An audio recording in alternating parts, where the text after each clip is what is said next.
গাজায় একদিনে আরো 46 ফিলিস্তিনের মৃত্যু। দিন দিন যেন বেড়েই চলেছে নেতানিয়াহুর রক্তপিপাসা। 15 স্বাস্থ্যকর্মীকে হত্যার দায় স্বীকার করল ইসরায়েল।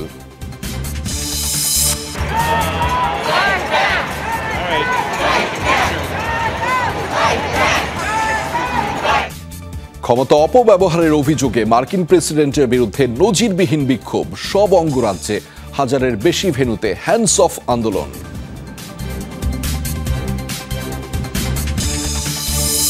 ইউরোপীয় ইউনিয়নের উপর বাড়তি শুল্ক আরোপে আপত্তি ইলন মাস্কের। চান জিরো ট্যারিফ। পুঁজিবাজার অস্থিতিশীল হলেও মার্কিনীদের বিচলিত না হওয়ার আহ্বান ট্রাম্পের।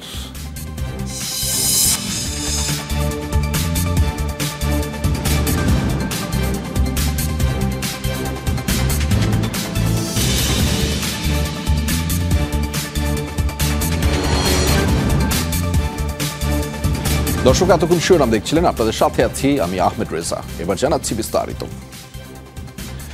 গাজায় অব্যাহত ইসরায়েলের বর্বর আগ্রাসন আর ফিলিস্তিনিদের রক্তপাত। গত 24 ঘন্টায় নির্বিচার বোমাবর্ষণে মৃত্যু হয়েছে আরো 46 ফিলিস্তিনির।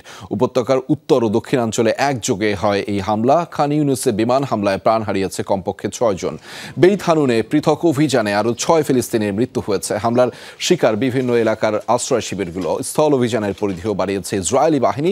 গাজার দক্ষিণে নতুন প্রতিষ্ঠিত মোরাক নিরাপত্তা করিডোরে বাড়তি সেনা মোতায়েন করেছে ইসরায়েল। হামাসের কাছে আটক ইসরায়েলি জিম্মিদের মুক্তি না দেয়া পর্যন্ত তীব্র অভিযান চলবে, হুমকি দিয়েছেন নেতানিয়াহু প্রশাসন।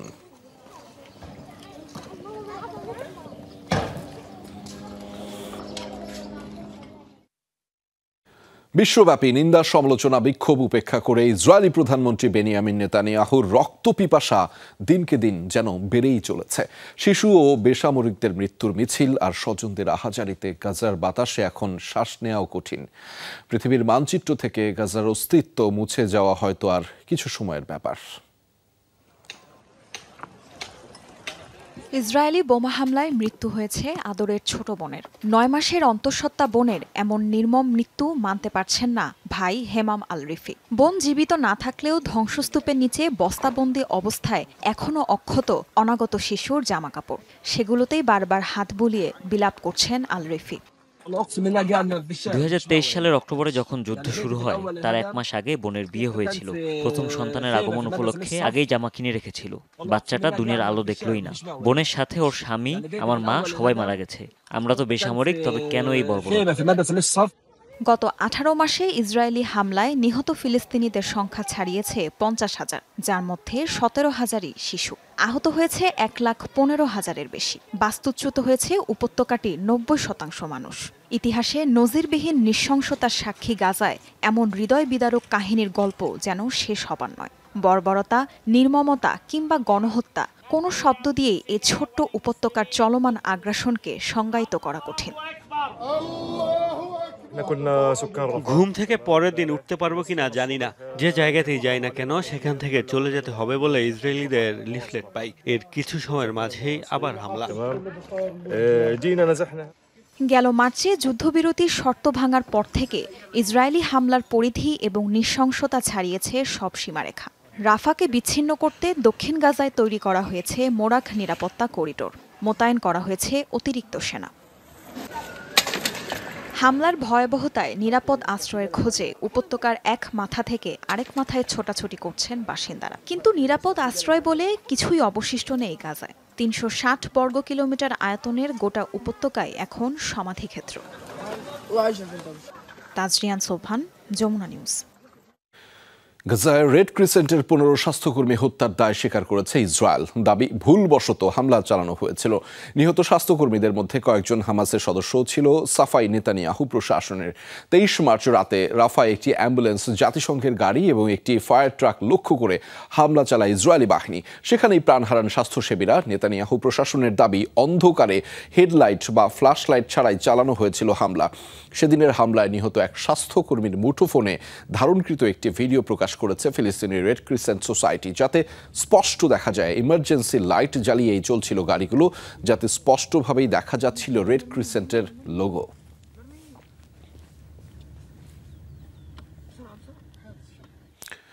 এবার ইসরায়েলের বিরুদ্ধে বিশ্বের সব মুসলিম এবং মুসলিম সংখ্যাগরিষ্ঠ দেশগুলোকে জিহাদের আহ্বান জানিয়ে ফতোয়া জারি করলেন বেশ কয়েকজন মুসলিম চিন্তাবিদ। গাজায় 17 মাসের লাগাতার আগ্রাসনের জবাবে তারা এই ফতোয়া জারি করেছেন। এক বিবৃতি দিয়েছে international union of Muslim scholars. মহাসচিব আলী আল কারান্থি গাজায় অবিলম্বে গণহত্যা বন্ধে মুসলিম দেশগুলোকে সামরিক, অর্থনৈতিক ও রাজনৈতিক হস্তক্ষেপের আহ্বান জানিয়েছেন। 15 দফায় ফতোয়ায় বলা হয়েছে, গাজায় বর্বরতা বন্ধে মুসলিমরা ব্যর্থ হলে সেটি ইসলামী শরিয়া অনুযায়ী ফিলিস্তিনিদের বিরুদ্ধে বড় অপরাধ হিসেবে গণ্য হবে। ইসরায়েলকে যে কোনো সমর্থন দেওয়াও মুসলিমদের জন্য নিষিদ্ধ বলে উল্লেখ করেন তিনি। এবার কাতার গেট কেলেঙ্কারি জেরে তোলপাড় চলছে ইসরায়েলে। গাজায় যুদ্ধবিরতি চুক্তির আলোচনায় মধ্যস্থতাকারী হিসেবে কাতারের ভূমিকাকে বেশি গুরুত্বপূর্ণ হিসেবে প্রচারের জন্য ঘুষ নেয়ার অভিযোগে মামলা হয়েছে বেনিয়ামিন নেতানিয়াহুর 2 ঘনিষ্ঠ সহযোগীর বিরুদ্ধে। এই ইস্যুতে জিজ্ঞাসাবাদ করা হয়েছে নেতানিয়াহুকেও, যদিও অভিযোগ সাফ অস্বীকার করেছে দোহা। দুর্নীতির অভিযোগে বেশ কয়েক বছর ধরে বিচার চলছে ইসরায়েলের প্রধানমন্ত্রী বেনিয়ামিন নেতানিয়াহুর। এমনকি গাজা ও লেবাননে তার নির্দেশে যখন বর্বরতা চালাচ্ছে সেনারা, তখনও আদালতের শুনানিতে অংশ নিতে হচ্ছে এই সরকার প্রধানকে। এর মধ্যেই আলোচনায় নতুন বিতর্ক। এবার নেতানিয়াহুর 2 ঘনিষ্ঠ সহযোগীর বিরুদ্ধে কাতারের কাছ থেকে ঘুষ নেয়ার গুরুতর অভিযোগ উঠেছে। গাজায় ইসরায়েলি আগ্রাসন শুরুর পর থেকে যুদ্ধবিরতি চুক্তির জন্য মধ্যস্থতা করে আসছে কাতার ও মিশর। এখন অভিযোগ উঠেছে, মিশরের চেয়ে কাতারের ভূমিকাকে বেশি গুরুত্বপূর্ণ হিসেবে প্রচারের জন্য ঘুষ নিয়েছেন নেতানিয়াহুর 2 ঘনিষ্ঠ সহযোগী জোনাথন ইউরিখ ও এলি ফেল্ডস্টেইন। দুজনেই নেতানিয়াহুর মিডিয়া অ্যাডভাইজার। এরই মধ্যে দেশটির আদালতে তাদের বিচার শুরু হয়েছে। ইসরায়েল জুড়ে তোলপাড় তোলা এই কেলেঙ্কারি পরিচিতি পেয়েছে কাতার গেট নামে। সরাসরি জড়িত না হলেও কাতার গেট কেলেঙ্কারির কারণে বেশ বিতর্কের মুখে পড়েছেন ইসরায়েলি প্রধানমন্ত্রী। গত সপ্তাহে তাকে 1 ঘন্টারও বেশি সময় ধরে পুলিশ জিজ্ঞাসাবাদ করে। ইসরায়েলের নিরাপত্তা সংস্থা শিনবেত প্রথমে এই ঘটনায় তদন্ত শুরু করেছিল। অভিযোগ রয়েছে, এ কারণেই শিনবেত প্রধান রোনেন বারকে বরখাস্ত করেছিলেন নেতানিয়াহু। যাদের বিরুদ্ধে অভিযোগ উঠেছে তারা প্রধানমন্ত্রীর খুবই ঘনিষ্ঠ সহযোগী। দেশের রাজনৈতিক ইস্যু কিংবা ইসরায়েলের পররাষ্ট্রনীতি সবকিছুতেই তাদের অংশগ্রহণ রয়েছে। তারা যদি অন্য একটি দেশের কাছ থেকে ঘুষ নিয়ে থাকে তবে বিষয়টি গুরুতর। নেতানিয়াহু এর সাথে জড়িত না হলেও দায় এড়াতে পারবেন না। মামলার নথিতে বলা হয়েছে, সরাসরি কাতার অভিযুক্তদের ঘুষ দেয়নি, বরং যুক্তরাষ্ট্র ভিত্তিক একটি লবিস্ট গ্রুপের কাছ থেকে অর্থ নিয়ে ইউরিকো ফেল্ডস্টেইন মিডিয়ায় কাতারকে প্রমোট করার জন্য কাজ করেছেন। নেতানিয়াহু এই অভিযোগকে রাজনৈতিক ষড়যন্ত্র আখ্যা দিয়েছেন। কাতারের পাল্টা অভিযোগ, যুদ্ধবিরতির প্রচেষ্টাকে ভেস্তে দিতে এমন কেলেঙ্কারিতে তাদের নাম জড়ানো হচ্ছে। মোস্তফা মাহমুদ, যমুনা নিউজ। ইয়েমেনের বিভিন্ন স্থানে হামলা অব্যাহত রেখেছে যুক্তরাষ্ট্র। রাজধানী সানা ও সাদা সহ বিভিন্ন এলাকায় হামলা চালিয়েছে মার্কিন বিমান বাহিনী। এসব হামলায় কমপক্ষে 1 জন নিহত হয়েছে, আহত হয়েছে আরও 4 জন। এদিকে ইয়েমেনে হামলার একটি ভিডিও ফুটেজে প্রকাশ করেছে ওয়াশিংটন। ফুটেজে দেখা যায় বিমানবাহী রণতরী হ্যারি এস ট্রুম্যান থেকে উড্ডয়ন করেছে একের পর এক যুদ্ধ বিমান। গত 15 মার্চ থেকে ইয়েমেনের বিভিন্ন স্থানে ব্যাপক হামলা চালাচ্ছে যুক্তরাষ্ট্র।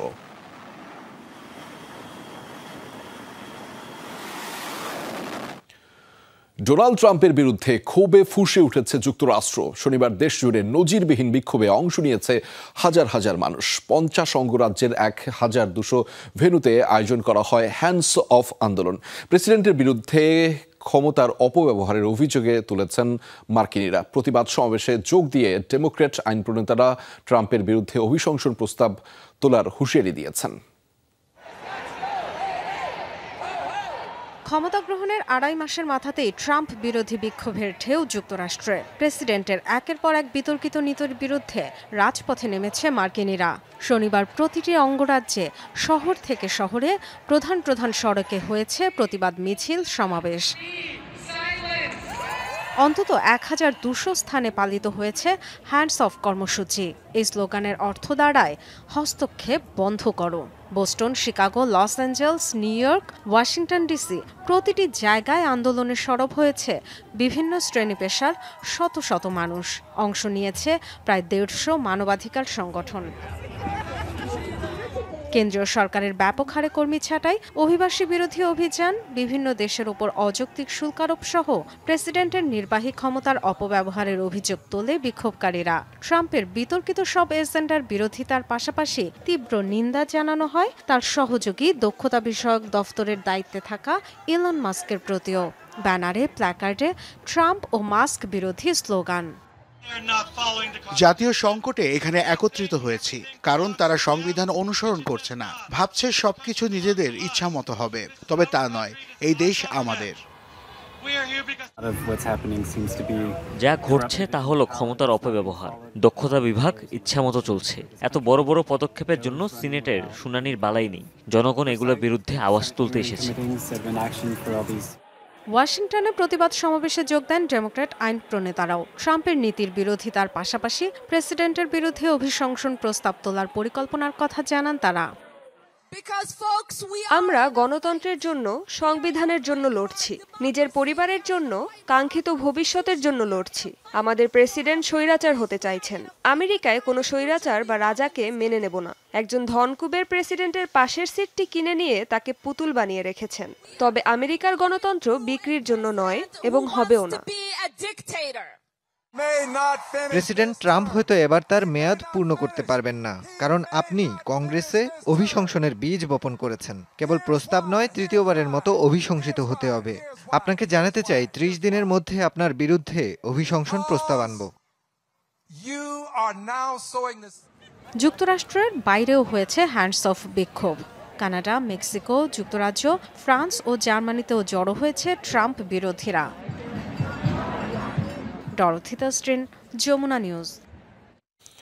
প্রেসিডেন্ট বিরোধী তীব্র আন্দোলনের মধ্যেই ফুরফুরে মেজাজে ক্যামেরাবন্দী হলেন মার্কিন প্রেসিডেন্ট ডোনাল্ড ট্রাম্প। এক ভিডিওতে দেখা যায় ম্যাচ খেলতে গাড়িতে করে গলফ ক্লাবে যাচ্ছেন তিনি। এ সময় পরিচিত লাল মেক আমেরিকা গ্রেট অ্যাগেইন লেখা টুপি ও সাদা পোলো শার্ট পরিহিত অবস্থায় দেখা যায় মার্কিন প্রেসিডেন্টকে। নিশ্চিন্ত মনে পত্রিকা পড়ছিলেন তিনি। ফ্লোরিডায় ট্রাম্পের গলফ ক্লাবের সামনেও হয় আন্দোলন। তবে এসবের তোয়াক্কা করছেন না ট্রাম্প। সাবলীল ভাবভঙ্গিই যেন তার প্রমাণ।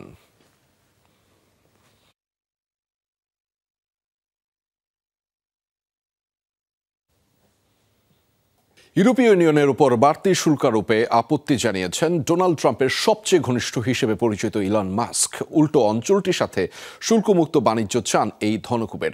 তবে পুঁজিবাজারে ধসসহ মার্কিন অর্থনীতিতে অস্থিরতা তৈরি হলেও দেশবাসীকে নিজ অবস্থানে অটল থাকার আহ্বান জানিয়েছেন ট্রাম্প। দাবি, শেষ পর্যন্ত জয় হবে যুক্তরাষ্ট্রেরই।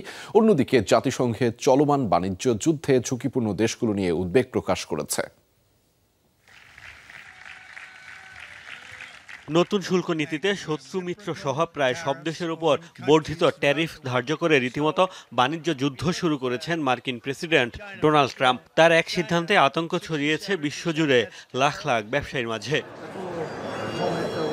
বিশ্ব অর্থনীতিতে যে অস্থিরতা তৈরি করেছেন ট্রাম্প, তা থেকে রেহাই পায়নি তার নিজ দেশও। এরই মধ্যে দেশটির শেয়ার বাজারে নেমেছে ধস। এমন পরিস্থিতিতে সামাজিক মাধ্যম ট্রুথ সোশ্যালে দেয়া পোস্টে মার্কিনীদের ধৈর্য ধরার আহ্বান জানিয়েছেন প্রেসিডেন্ট। তার দাবি, কঠিন পথ পাড়ি দিতে হলেও যে ফলাফল আসবে সেটি হবে ঐতিহাসিক। এদিকে ইউরোপীয় ইউনিয়নভুক্ত সব দেশের পণ্যে ট্রাম্পের 20% ট্যারিফ ধার্যের সিদ্ধান্তের পক্ষে নন তার সবচেয়ে ঘনিষ্ঠ সহযোগী ইলন মাস্ক। এই ধনকুবের চান ইউরোপ ও আমেরিকার মধ্যে শুল্কমুক্ত বাণিজ্য।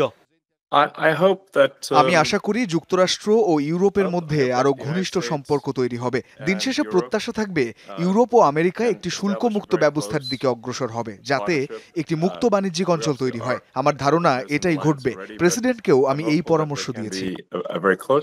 পরাশক্তিদের পাল্টাপাল্টি শুল্ক আরোপের জেরে শুরু হওয়া বাণিজ্য যুদ্ধ নিয়ে উদ্বিগ্ন জাতিসংঘ। শঙ্কা, অনেক দেশই এর ফলে বিপাকে পড়বে। অতীতেও এমনকি 1 মাস আগেও জাতিসংঘ মহাসচিব বলেছেন, বাণিজ্য যুদ্ধে কেউই জিতবে না।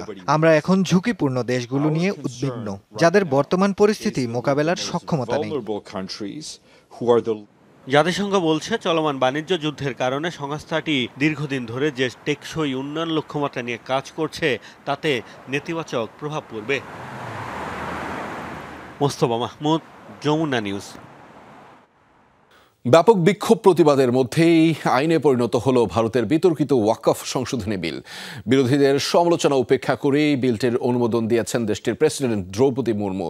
এরই মধ্যে সংশোধিত ওয়াকফ আইনের বিজ্ঞপ্তি প্রকাশ করেছে ভারত সরকার। এতদিন ভারতে মুসলিমদের দানে করা সম্পত্তির একক মালিক ছিল দেশটির ওয়াকফ বোর্ড, কিন্তু নতুন আইনে জেলা প্রশাসক কিংবা সমমর্যাদার কেউ পাবে মুসলিমদের দান করা সম্পত্তি পরিচালনার অধিকার।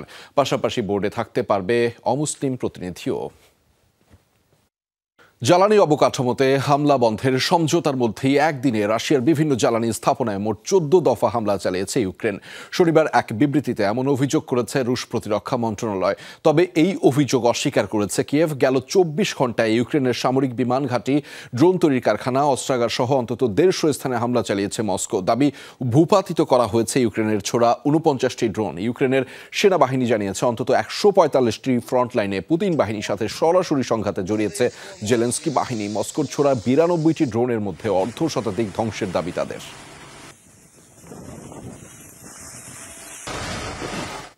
প্রাকৃতিক দুর্যোগ পিছু ছাড়ছেই না যুক্তরাষ্ট্রের। এবার প্রবল বন্যার কবলে মিসিসিপি, আরকানসাস, টেনেসি এবং কেন্টাকি সহ বেশ কয়েকটি রাজ্য। ভারী বৃষ্টিপাতে নদীর পানি উপচে সৃষ্টি হয়েছে এই পরিস্থিতি। একের পর এক শক্তিশালী ঝড় ও বন্যায় প্রাণহানি বেড়ে দাঁড়িয়েছে 9 জনের। মৃতদের মধ্যে 9 বছরের এক শিশুও রয়েছে। বাড়ির সামনে থেকে তীব্র স্রোতে ভেসে যায় সে। স্থানীয় সময় শনিবার দুপুর পর্যন্ত 4 রাজ্যে বিদ্যুৎ বিচ্ছিন্ন ছিল 1.5 লাখেরও বেশি মানুষ। জরুরি অবস্থা ঘোষণা করা হয়েছে মিসিসিপি, টেনেসি ও কেন্টাকিতে। এখনও টর্নেডোর ঝুঁকিতে রয়েছে বিস্তীর্ণ এলাকা।